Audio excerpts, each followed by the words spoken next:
These moves change everything. The offseason has been filled with a bunch of moves, a bunch of big trades, and a bunch of big deals. And we have to speak about the teams that have changed the outlook on their franchise in a positive way tremendously. And the first one that we have to speak on is none other than the Houston Rockets. I mean, the talent on this roster is unprecedented. Before even getting to a player like Kevin Durant, because this Kevin Durant, I don't have to say too much. You still have a Jabari Smith Jr., you added Dorian Finney-Smith, Fred VanVleet, Alperen Sengun, Steven Adams. I mean, all of these pieces are perfect for this team, and we saw this last year as they were the second seed in the entire NBA. And then to add Kevin Durant to this, and Dorian Finney-Smith, and get rid of Jalen Green, who one could argue was a bit of a detriment to the team just due to some of the decisions he made, is huge for a team like the Rockets. And I think they have to be the first team that comes to mind when you talk about one of the best off seasons this season. Next team you have to speak of is the Atlanta Hawks. The Atlanta Hawks have been a team ever since their conference finals run in 2021 where they did the impossible and beat the Sixers and faced the Bucks and took the game against the Bucks.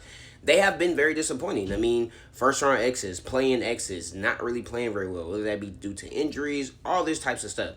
They have made some serious moves this offseason, getting a Nickeil Alexander-Walker on your team, getting a Kristaps Porzingis, getting Jalen Johnson back next year, drafting Asa Newell. The Atlanta Hawks have made a lot of great moves, and I would be all in on the Hawks this season because of these great moves. You have a defensive team around Trae Young who struggles on defense, obviously. So you have to put pieces around them. They have arguably the best defender in Dyson Daniels around them, and players on the back end as well. And Atlanta's going to be scary this season. Another team that's a huge winner is none other than the Denver Nuggets. I mean, it doesn't get much better where a season where you could argue you didn't have the best roster. I wouldn't say disappointing, but some people are going to take it there. You then properly build around Nikola Jokic. Your new front office has come in. They've put a bunch of good pieces around them, trading for Cam Johnson, who is better for this team, a better fit. Not because I think he's exponentially better than Michael Porter Jr., just because I think his contract on top of the value he brings makes him a better fit for this team. You bring some shoes around him. You get Bruce Brown back.